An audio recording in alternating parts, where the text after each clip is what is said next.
Vous faites peut-être partie de ce plus d'un milliard de personnes qui ont visionné cette publicité pour Intermarché, où des créateurs français ont eu l'idée géniale de présenter le loup, prédateur dangereux,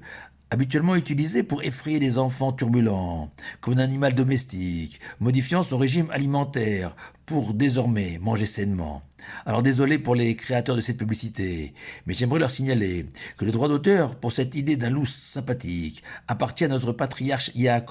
Jacob. En effet, notre parachat de Vayechi, peu avant sa mort, Yaakov va bénir chacun de ses 12 enfants, les 12 tribus, et Benjamin, Binyamin en hébreu, son petit dernier, ainsi.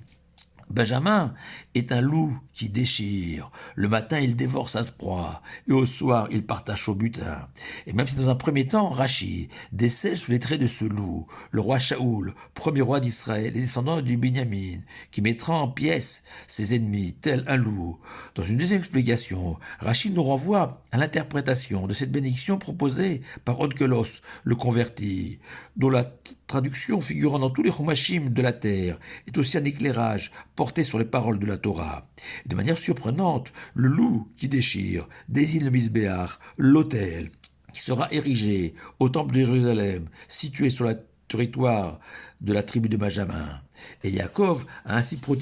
prophétisé à Binyamin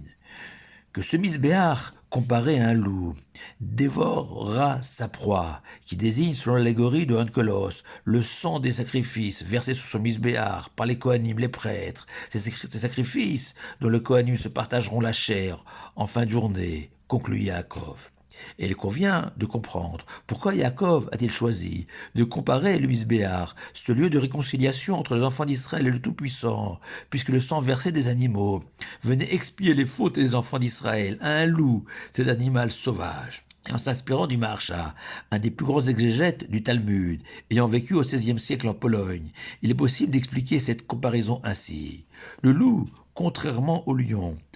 ne prend pas la peine de ramener sa proie chez lui, dans sa tanière. Non, le loup s'empresse de dévorer sa victime sur place. Et c'est cet empressement, cette hâte, signe d'un désir, d'une envie que Yaakov a voulu souligner en comparant le misbéach à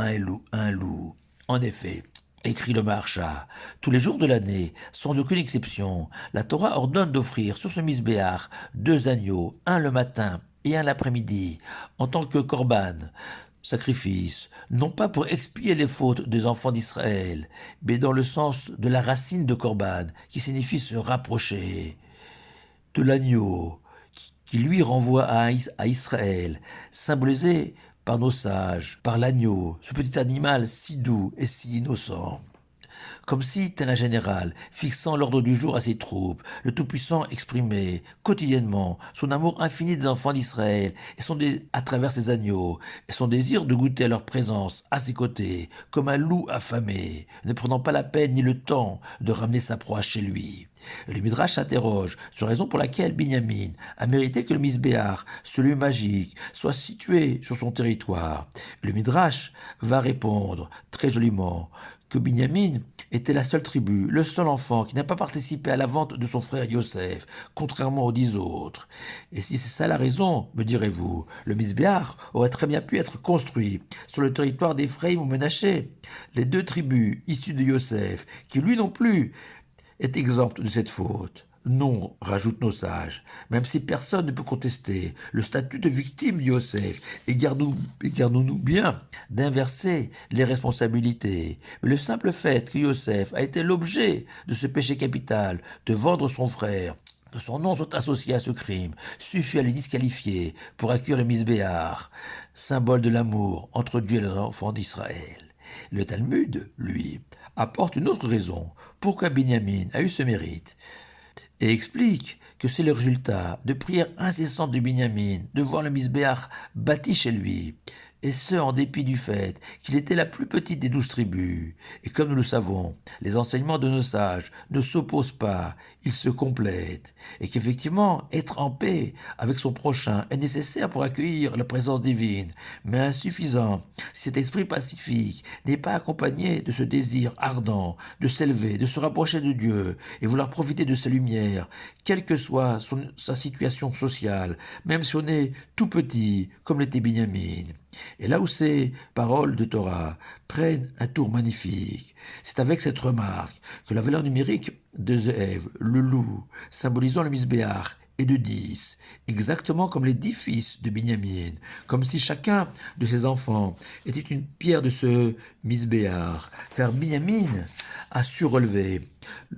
le défi de l'histoire du peuple juif, le seul défi qui mérite d'être relevé, celui de transmettre à ses enfants ce qu'on est, ce à quoi on aspire intimement dans les tréfonds obscurs de son âme, ce que Binyamin était parvenu à faire. Impossible avant de conclure de ne pas mentionner Rabbi Shimshon Raphaël Hirsch, qui voit dans les paroles de Yaakov adressées à Binyamin une prophétie tellement actuelle. Reprenant la première explication de Rachi, reconnaissant dans le loup le roi Shaoul, qui, au début de l'histoire, le matin, a livré bataille contre l'ennemi héréditaire du peuple juif, Amalek, mais qui ne l'a pas définitivement vaincu, puisque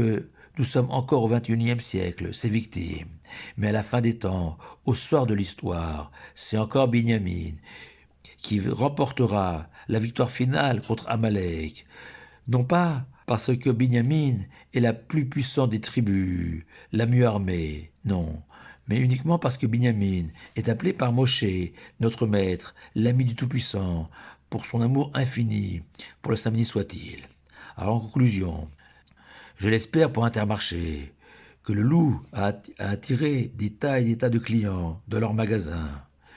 Yaakov, lui, a surtout prié que le loup devienne le symbole d'un appétit pour la Torah et les mitzvot, seul garant d'une paix éternelle pour Israël. Shabbat shalom à vous tous.